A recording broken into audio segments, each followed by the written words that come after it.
King of Glory, diz não sei. Gostava só de contar uma coisinha de nada, só para ver como era o teatro naquele tempo. No Monumental, eu tive a sorte de trabalhar com os três maiores empresários daquele tempo, o Vasco Morgado, o José Pasto e o José Miguel. Mas fiquei com uma paixão louca por tudo o que era loucura do Vasco Morgado. Havia, por vezes, dinheiro às pasadas, como no meu humor é traiçoeiro, em que a Laura comia cozido todos os dias e comia também um par de estalos do Artur Semedo. Todas as noites. Todas as noites. Mas esgotava... Sim. Esgotava todos os dias. E então, quando depressa havia esse dinheirão, como na Margarida da Rua, como no Boa Noite Betina, como na Idiota, isso, como depois havia flops. Porque ele tinha de acudir aos teatros todos, não havia dinheiro. Uma noite não há dinheiro. E a malta então disse, epá, como é que a gente vai arranjar alguma coisa para dar ao serrote?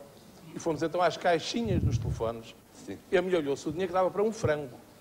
Disse, como é que vai ser isto? Então fomos a um restaurante de fronte, pegou-se no frango, pá, vamos petiscar isto a um lado qualquer. Era uma festa, um frango. Então a Laura, o Vasco, o Vasquinho, eu, o Paulo Renato, resolvemos, vamos à casa do Stal Monteiro. Porque ele, com certeza, como um bom gastrónomo, ele tem comida lá em casa e dá qualquer coisa à gente. E fomos à casa do Luís. Stal. Chegámos à casa do Stal Monteiro, está ele, está a esposa, e diz o Luís, epá, vocês trouxeram um frango para quê? Já está a comer fora. Ficamos assim apalermados. Epá, está tudo terço nem carapós, como é que isto é possível? Ele disse, à mulher, olha, vai lá dentro buscar não sei o quê. De repente disse, olha, levantou a carpete e estavam duas notas de 500. E diz a malta, epá, mas aí tu guardas o dinheiro. É o único sítio da casa que a mulher a dias não limpa. Ficou famosa essa história porque viveu-se nesse tempo, como tu disseste, um período de haver muito dinheiro. Mas depois o Vasco era muito isso. O Vasco nunca sabia quando é que tinha dinheiro. Mas quando falaste tinha... há pouco do Pinto Campos. O Pinto Campos usava 3 vales, 3 tipos de vales. Sim. Conforme a cara do Vasco Morgado. Levava uma em cada alvejaria. E o Vasco usava dinheiro aqui, aqui dobrado. 100, 200 paus era o máximo. O máximo. Isto era para vedeta. E então apareceu o Pinto Campos com o papelinho. E dizia, ó Vasco, eu estou aflito. Epá, não me digas nada, pá, também estou, pá, está calado. Olha, eu tenho aqui 50 paus, mas reduzir isto. O Vasco estava assim, epá, mas então o que é que tu queres? Pá, precisava de 200 paus e tal. Dava-lhe logo o papel, que ele já levava feito, os papéis, as 3 calibragens de bala. O último era o Vasco, quando tirava daqui o dinheiro, já sabíamos, é para artista de primeiro plano. Exato. Já tirava 100 paus ou 200 paus, era já o fim da macacada. Tem que ir 100 paus, quer. E a Laura dizia logo, então, mas como é isto? A Laura, no meu amor em ganhava um contra-reis por dia, que era um caixa fabuloso. Sim. Do contra-reis, 900 escudos, ela era obrigada a dar dia 5 minutos, porque vinha o secretário da companhia pedir dinheiro para pagar ao resto das pessoas. O pessoal. Ficava com 100 paus. O Vasquinho queria-lhe 50 para comer e para ir para a farra. E ela com 50 paus tinha de pagar ao cabeleireiro, tinha de pagar à Teresa, que era a empregada, e tinha de ir para casa à pé, que era ali ao pé do Monumental. E por vezes já assim, então vocês ninguém me empresta nada para eu comer. A Laura, que era a patroa da casa e que era a grande senhora. Posso contar só uma história do Vasco, que eu acho lindíssima. O Vasco era extremamente generoso com os amigos e, sobretudo, tinha uma paixão louca para as paixões. Ele, casos de amor, era um casamenteiro maluco. Depois de eu me ter vindo embora de Paris, fui trabalhar para a Luzia Maria Martins, para o Teatro Estudo de Lisboa, e o Sérgio ficou lá. Entrou em queda porque não quis trabalhar no sítio onde trabalhava, pronto, estava teso. E o Vasco chegou lá e ele era sempre cicerone do Vasco em Paris, para os contratos, para falar com os autores, e encontrou lá muito pingado de amores, muito triste e tal. Mandou-me um telegrama para o Teatro Estudo de Lisboa. Eu era uma jovem atriz a começar, coitada de mim. Ele era o Sr. Vasco Morgado, claro. Mandou-me um telegrama a dizer, vá buscar o nosso amigo Sérgio Guimarães, vou datar por não sei quantos, chega hoje, amem-se por favor. Tenho esse telegrama guardado. Pagou a viagem a Sérgio Guimarães e disse, vá, mas é para Portugal ter com a rapariga, que você não pode viver sem ela. Pagou-lhe as despesas em Paris e recambiou para Portugal e mandou-me um telegrama para o Teatro Estudo de Lisboa. Era assim, o Vasco era muito engraçado. E era um fantástico empresário. Mas coisas tão espantosas como estas. Estamos a ensaiar... Fazem muita falta, Vasco. Estamos a ensaiar uma peça que tinha o António Silva, o Henrique Santana, tinha um elenco de luxo. O Costinha, a Luísa Durão, o Henrique Santos. E o Vasco foi ver o ensaio da peça e disse, epá, isto não me cheira a nada, pá. Despeçam esta malta toda, acabem com isto, isto não vale nada. E foi para o Brasil. Do Brasil telefonou e disse para o Alexandrino, que era o gerente dele, e para mim, epá, vocês corram com isto, não façam publicidade, isto não vale a pena fazer nada. Mas o Henrique Santana veio ter connosco e disse, epá, eu aposto nesta peça. Chamou-se O Gato, esteve 3 anos em cena aqui e na África toda. O Vasco tinha coisas tão espantosas, ali conheceu em grande parte, eu conheci melhor porque eu trabalhei muitos anos com ele, que Nós sabíamos, ele dava dinheiro a qualquer artista desempregado que lhe aparecesse, mesmo que ele não tivesse capacidade para poder incluí-lo em qualquer elenco. E então, para não ostensivamente achincalhar o artista com uma esmola, dizia: tu vais firmar um compromisso comigo que eu vou precisar de ti para o ano.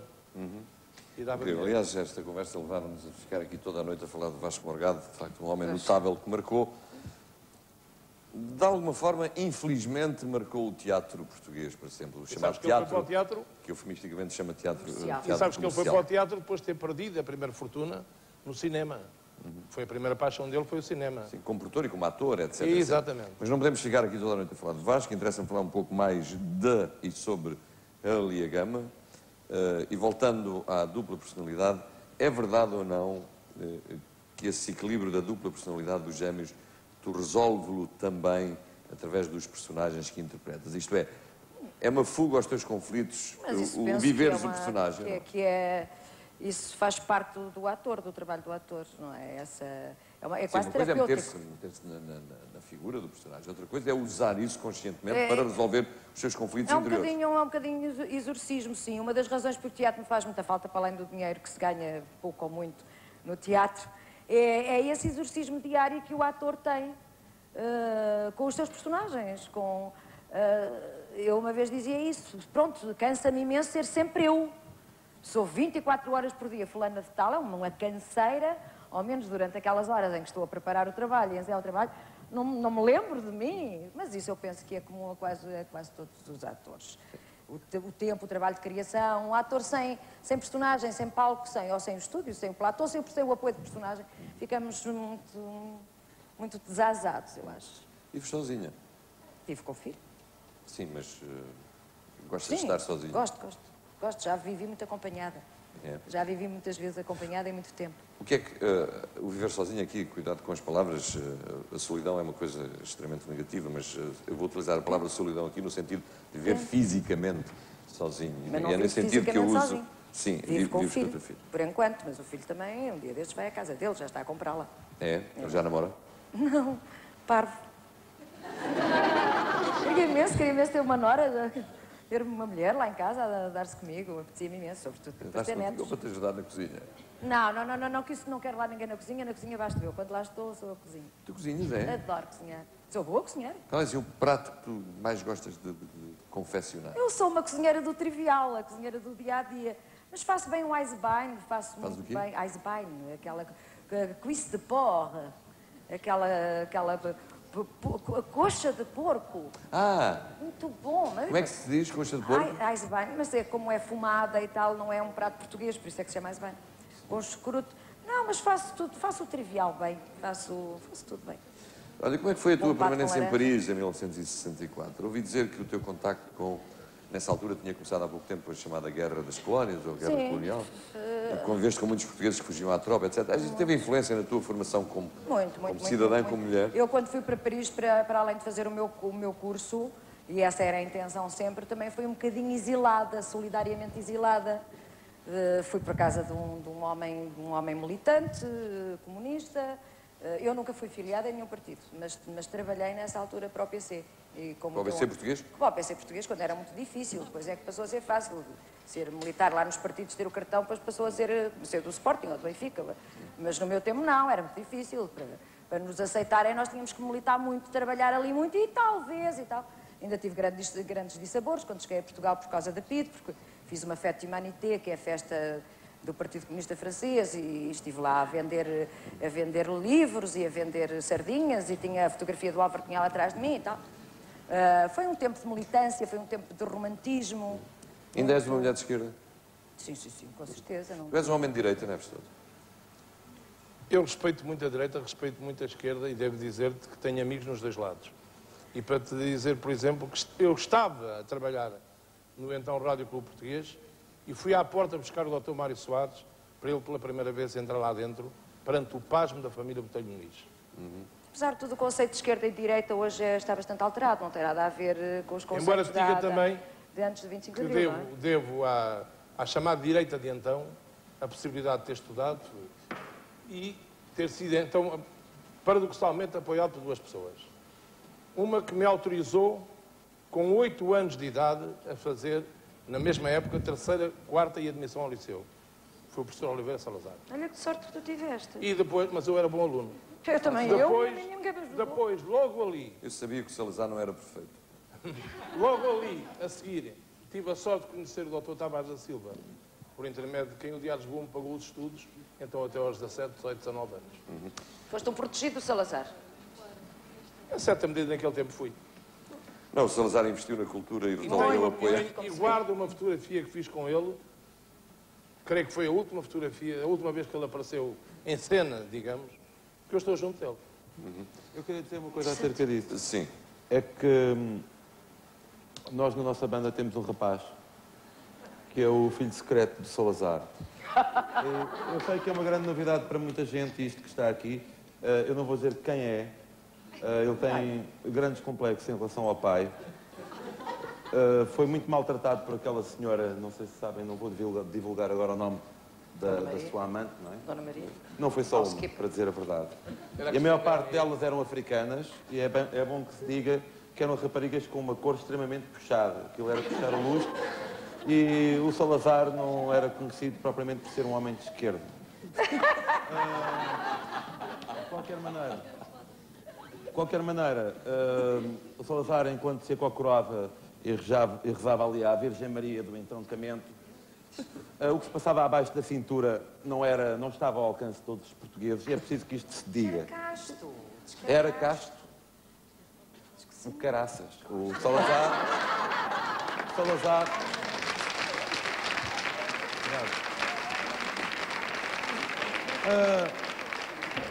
Eu não sou o professor Armando Saraiva, mas devo dizer, os portugueses, que Salazar não era casto, não. Era um homem extraordinário, um homem que frequentava muitas vezes sem saber, aliás, vem nos arquivos da PIDE, que estão agora na Estónia, ou, não sei, em Moscovo. Vem agora nesses arquivos que o homem se disfarçava, portanto, com suíças e óculos graduados de 10 centímetros. E frequentava os bafões portugueses e frequentava o Parque Mayer, muito antes do Parque Mayer sequer existir. Mas queria dizer que Salazar podia ser, portanto, uma pessoa muito engraçada, mas foi um mau pai. Era isso. Péssimo. 48 anos ninguém nos tirou. De chatice, de sacrifício, de falta de liberdade, que só quem não viveu realmente esse tempo é que ainda pode ter alguma veleidade de dizer que se vivia bem. Só o facto de não se poder conversar, de entrarmos nos nossos cafés no Monte Carlo, que foi a minha universidade, e tínhamos marcados ali ao lado, estavam os PIDs a ouvir as nossas conversas, para ir denunciar. Eu fui presa no convívio académico, quando quis sair de Portugal não me davam o passaporte, quando cheguei a Portugal pelo facto de ter vivido em casa de um homem que era conhecido como um homem militante. Tive a PIDE atrás de mim durante imenso tempo e eu nunca fui militante. Meu Deus, e não me tocou na pele, porque nunca fui presa a sério, nem... Meu Deus, sofremos tanto que não vale a pena, estou farta deste discurso passadista, que o Salazar podia ser fantástico. O próprio filho, não é? Maldito, a partir desse momento, quanto mais os portugueses. Mas eu acho melhor não repisarmos esse passado, não é? Porque todos nós temos espinhos cravados em várias partes do corpo. E já sabe, o português não é um faqueiro, o português é um homem que gosta de viver à sua vontade. Carlos, todos parabéns, trouxeste dois excelentes atores. Manel, é fantástico. Neves Sousa, estamos quase no final do programa. O que é que se passa com o futebol português? Tu que és um jornalista desportivo que acompanhas estes fenómenos. Olha, há uma degradação total. Eu não percebo nada do que há uma degradação de valores total. Está muito mal entregue. Há gente que caiu de paraquedas para o nível de dirigentes, sobretudo. Há jogadores a exigirem demasiado, já não digo isso, mas para além do demasiado, como valia do seu trabalho, sabendo que é incomportável as verbas que desejam, que são incomportáveis. Há também técnicos feitos à pressão, e nós temos recepcionado aí tudo o que vem de fora, entra para aí. E há, sobretudo, uma ausência total e absoluta de honestidade por parte de muitos árbitros, de muitos agentes esportivos, não sei se também de alguns jornalistas, porque já vi também alguns estarem enfeudados a determinadas figuras e fazerem deles a sua estandarte, a sua bandeira permanente. Achas que há uma solução à vista ou acabou? Havia. É o plano... Para já fechar 2 anos, correr os taipais 2 anos. Sim.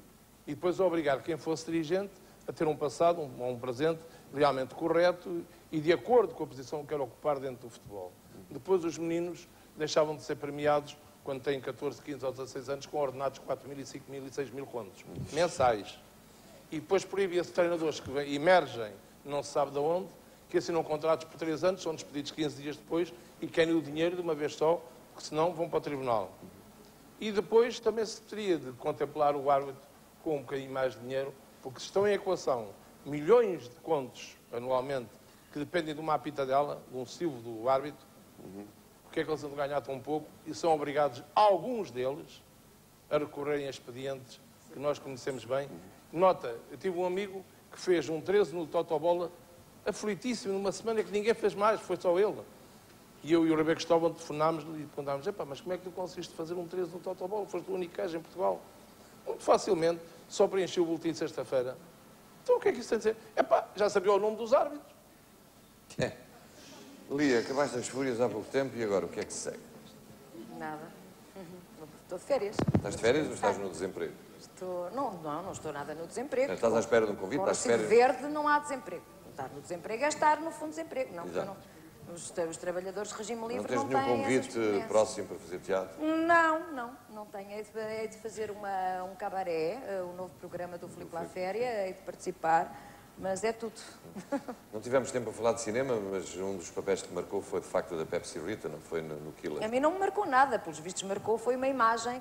Exato. A mim não me marcou. Mas coisa marcou a assim, tua não. imagem junto. Marcou, infelizmente, porque os cineastas creio que não vão ao teatro ou não gostam assim muito de atores ou não conhecem e como não me vêm representar outras coisas, ficaram com aquele clichê da Pepsi Rita, que era giríssimo e que eu gostei muito de fazer, mas que não Com é Mário propriamente... Viegas. Com o meu querido Mário Viegas. meu Disse grande aqui que tu amigo. beijavas muito bem. O Mário Viegas, que engraçado. Nós tínhamos umas rábulas... Nós tínhamos... disse, malandro. Nós tínhamos umas rábulas engraçadíssimas, tínhamos combinado. Assim que acabava, corta, limpávamos logo a boca os dois, porcaria, que ódio. Eu adoro o meu Mário. Olha, mas estás zangada com o cinema? Não. Se te convidarem... Estou um bocadinho. Sinceramente, estou um bocadinho. Estou-me espectadora e como atriz. Estou um bocadinho. Diga-me, foi muito bom ter-te aqui. Também eu gostei. Eu vi-te cantar, cantaste tão bem, por cima já Obrigada. com ela, que é um dos nossos ídolos. Fazemos as pazes, mas tens que me dar aquela capa, se faz favor, não te importa. Neves Sousa, mandas-lhe a capa e um Mandas-lhe ramo de essa flores. capa. Eu faço outra capa, mas diz-me que título é que eu ponho. Agora, não sei, como te apetecer, já naquela altura omitiste a verdade, agora Ponho fazes como ex. quiseres. Ex-delinquente? Nunca fui delinquente. Nunca matei a avó. Neves Sousa, muito obrigado, Manuel João. Não me despeço já, porque nós exigimos que o Zenapá 2000 feche o nosso programa de hoje com um trecho do próximo disco que se chama Rap. Pode ser? É rapa. Hein? Rapa. Ah, rapa. Rapa. Rapa-me. Rapa de rapar. Mas é rapa ou rapa-me? Por exemplo, se nós vamos rapar os pelos que temos debaixo Sim. do braço. Ah, não é, Rapa! não é o jogo do rapa. Não, é rapa, tipo Rapa Salazar. Mas eu Exatamente, não vou falar mais aquele deste rapa tema. das Tá bem. luzes que se chama Exatamente. Salazar, E sabes? eu queria dizer que tive muito prazer de Sim, estar sim. aqui em contacto com pessoas, pronto, assim um bocado mais para o malandrecas e tal. Pois. E... Aliás, eu devo sublinhar que Manuel João Vieira veio trazer ao programa de hoje uma grande dignidade, uma certa dignidade. representando, de facto, o escolo de todas as tendências artísticas do passado, do presente, do futuro e tudo o que estiver para vir. Exatamente. Desde o Pleistocénio até o próximo milénio. Até o isotécnico.